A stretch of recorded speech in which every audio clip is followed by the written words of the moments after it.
Hello everyone, Rookie Moxon here, and here with a new draft. I have been able to take part in the Vortex Draft League, Season 5, and I will be taking part in the Wi-Fi division, and I will be detailing my picks for each of the pick order, and I will be doing this for my team, and then I'll be giving kind of like a little thing for my friend who is taking part in the showdown portion of it. I'm taking part in the Wi-Fi division of it, so I can only use mons that are available in Pokemon Scarlet and Violet. So, if we look over at the team, here, first pick, I got Corviknight. I wanted to kind of try and redeem Corviknight a little bit, and not to mention, like, you know, there are some people who are picking some very, very powerful Pokemon, and I'm like, Corviknight could probably end up doing pretty well, being able to take a lot of hits on both sides.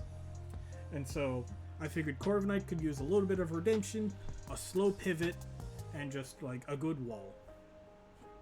My second pick, kind of immediately after, I picked Latios. And in my mind, Latios was one of the better picks because he's fast, has good coverage, and can pivot, so he can be a fast pivot. So he also hits incredibly hard, and so I figured Latios is kind of a no-brainer pick. Latios is one of my favorite Pokemon to use. Good typing, hits very hard, and so I figured Latios would be a great pick.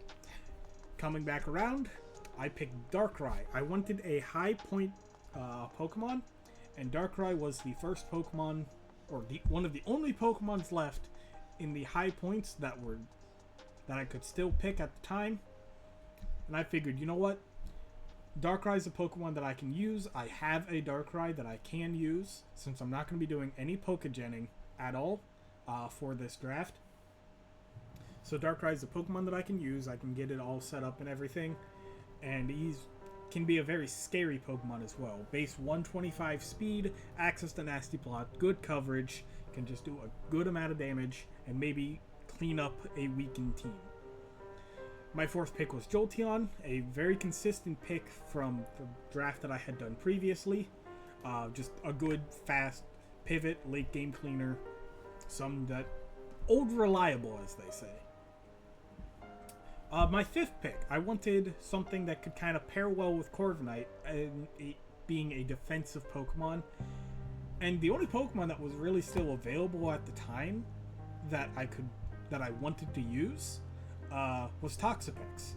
My original idea, by the way, was Primarina, but as you can see over on C Prime's team right there, I didn't have the option to pick Primarina. Oh well, he got the Primarina. He's probably going to be able to make very good use of that. But I still wanted a defensive water type to pair well with Corviknight. So I went with Toxapex, being able to Haze, Regenerator. Toxapex is one of the only Pokemon around, I believe, that still has access to Toxic. So, like, you know, can kind of chip away that way. Toxic Spikes as well, of course. And so, like, you know, Toxapex still is a very good Pokemon, and something that I do hope to be able to make use of in a defensive standpoint to just kind of shut down Pokemon and maybe be able to pivot into, like, go like Toxapex and the Corviknight into one of my huge damage dealers to just slam down and go from there. My next pick, I wanted still like trying to build a little bit defensive, but still like have some good offensive options, is Sandslash. Now Sandslash here is all about being able to set up Stealth Rocks, Rapid Spin just in case, has good synergy as well with the team with, like, you know, setting up hazards, can layer the hazards on top of Toxapex, force them to kind of have to slow their momentum down and have to defog. So, like, with Rapid Spin, you know, I'm not getting rid of my hazards. And also, access to Knockoff as well. Knockoff is always a useful move. And then, of course, the Stab Earthquake. You cannot go wrong with Stab Earthquake. Next up on the pick, technically is not, like, a mon that I had picked at the time. But my next option on this list is Meowstic, if I'm just going top to bottom. Meowstic is speed control. Meowstic's going to mostly be here for speed control. I'm mostly going to be using the Meowstick, but female Meowstick is something that I do have and something that I can use.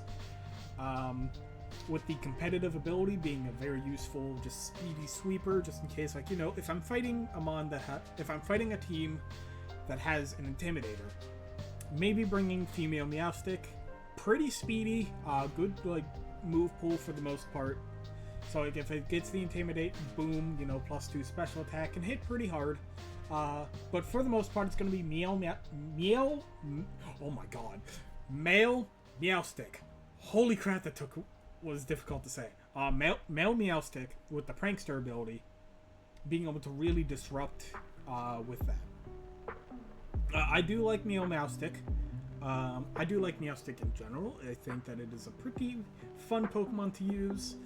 I think 2 points is a little low for it, in all honesty, but you know, that's how it is set there.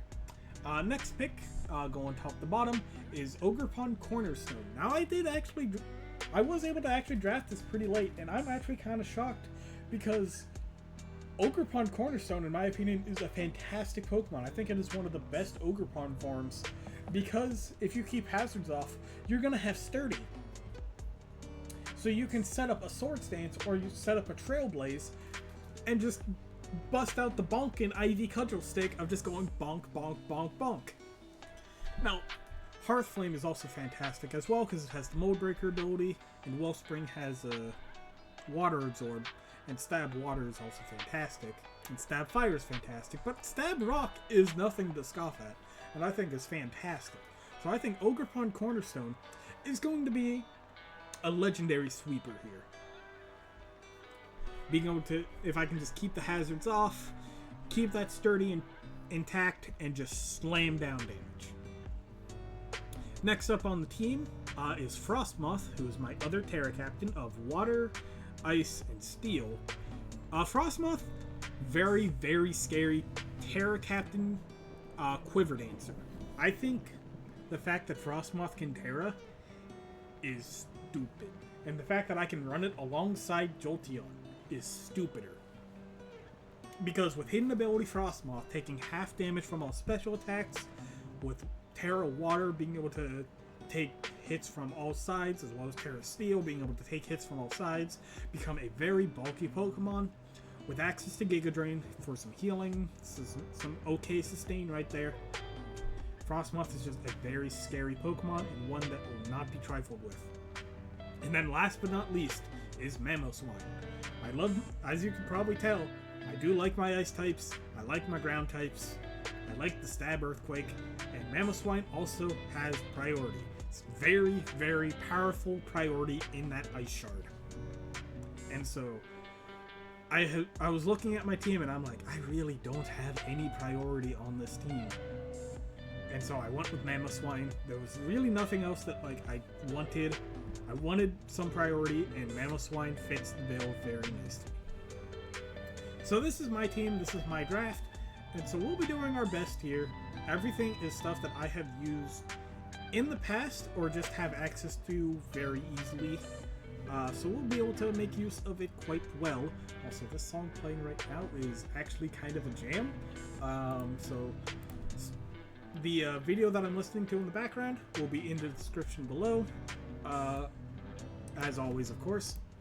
However, of course, as I did state earlier, my draft is not the only one that I will be reviewing here. My good friend Maylene is also going to be taking part in the draft as well, but she is in a different division. She's in the Showdown division. So if we go over to this tab here, we can see her team consisting of Mega Charizard Y, Roaring Moon, Cyclizar, Swampert, Walking Wake, Venusaur, Mienshao, Leafeon, Zoroark, and Hisuian Typhlosion. I'm going to take a second to take a drink. If I can find a drink. Yay, Scuff. This full? Eh, for the most part. It's got water in it, and that's what I need right now. Okay. Talking so much. Always have water, kids. Stay hydrated. So for Maylene, we didn't really know what we were going for. I helped her out with like the little bit of the start of the draft. We didn't really know what we wanted to go for, and when the pick came around, I was like, Charizard and Roaring Moon are Mega Charizard Y and Roaring Moon are up, and what if we did that? Because I love Roaring Moon in the Sun. I think Roaring Moon is an incredibly stupid mon, and as you can also see, we got Walking Wake as well. So, what all of her opponents are now going to have to be debating on is, do I build around Roaring Moon or do I build around Walking Wake? And so, if they build wrong, well, it's going to be a very hard battle for them to be able to recover from that. But speaking of recovering from that, speaking of very hard battles, Maylene's going to be having a very hard time as well, though. As you could probably notice by her team, she only has one way to remove hazards. And I had brought this up to her near the end of her draft, saying, like, you only have Cyclozar right now to really remove the hazards. You have Charizard Y, but Charizard Y does not want to come in on Stealth Rocks. And she's like, oh, I know. I have faith in Cyclozar. And I'm like, you really need something else. You need, like, something that can help. And she's like, no, I think Cyclozar will do it. I'm like, okay, you know what? It's your draft. It's your team. Have at it. I personally would have, gotten, like, another mon as well for it. But, it's her draft. It's how she wants to play it. With her Terra Captains, Cyclozar Leafeon, Cyclozar of normal Fire Fairy, and Leafeon of Grass, Ground, Fire. Now, the fire parts, I completely understand. She's got a Sun team. She's got that Charizard right there. Terra Fire Terra Blast can hit really hard in the Sun. Not to mention, Cyclozar does get Overheat. So, like, a Terra Fire Overheat in the Sun just can kind of hit very hard. Especially if, like, Cyclozar's already done his job of clearing the hazards. Just hit the button, hit the damage. U-turn out for a pivot. So, like, she's got a lot of pivots as well, which can kind of go either way, because she's got the U-turn on Cyclozar, the U-turn on Roaring Moon, flip turn on Swampert and Walking Wake, U-turn Mienshao, U-turn Zoroark. So she can kind of like switch around pretty easily in all things considered.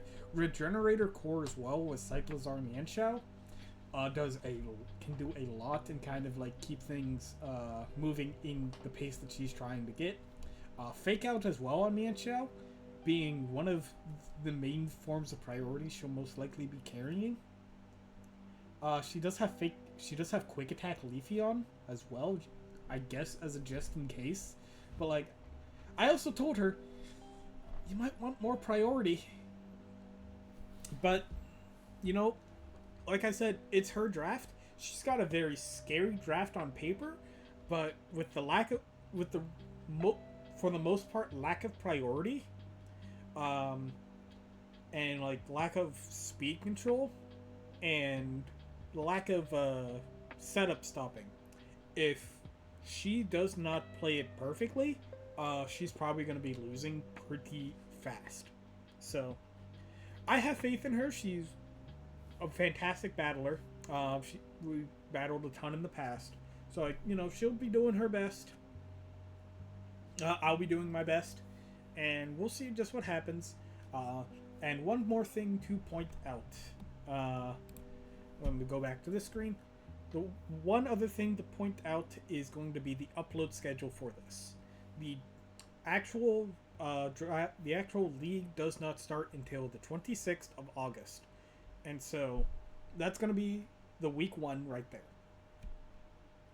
I'm not going to be starting uploads of the battles until week 2, because I want to keep a consistent upload, where before it was the battle happens, oh my god. The battle would happen, and then the following day I would upload the team preview, And then the following day after that, I'd upload the battle. I'm not doing that this time. What I'm going to be doing this time is Monday, you'll be getting the team preview. Tuesday, you'll be getting my battle. Wednesday, you'll be getting me commentating Mayleen's battle. So that's going to be 3 videos a week. Monday, Tuesday, Wednesday. Each of these videos will be uploaded at 1 p.m. EST. So, during the week 2 battle, or during the week 2 of the draft, you'll be getting the week 1 videos. Week 3 of the draft, you'll be getting the week 2 videos, and so on and so forth, until the 8 weeks are done. That's how I'm going to be doing this, because I kind of want things to be a little bit on the consistent side. Some consistency is nice going forward, and so that's kind of what I'm going to be doing for it. And so we'll be seeing just how things move forward. I hope that you all follow me on this journey, as at the end of all this, I'm going to be kind of doing my little comparison of, did I enjoy taking part in a Wi-Fi battle more or a showdown battle more? I'm going to be doing like kind of a little comparison of those at the end of everything, and giving how I felt about it all. So I hope that you all enjoy the battles going forward. I'll be playing my best, and I'll be commentating Mayleen's battles. Not live, I'll be doing the replays of them, because there's not a guarantee that I'll be making her battles live, and I don't want them to also be working around me. So I think it's just best to just, do the battles after the fact, and just let them do their thing. So I hope that you all enjoy this, and I hope that you leave. So, oh my god. The ideas are in my mind, but trying to speak them while also trying to think is very hard. So let me try this one more time. If you have any recommendations for how things are to be done, like to improve things, leave them down below in the description, or in the comment, comment down below. This is why I need a fucking script. Comment down below. I'll be sure to read all the comments, and I hope that you all enjoy this going forward. This is going to be my first time in the Vortex Draft League. This is their 5th season. So we're going to be doing our best. And I hope that you all join on the journey, and I hope that you all have a fantastic day. Have a good one.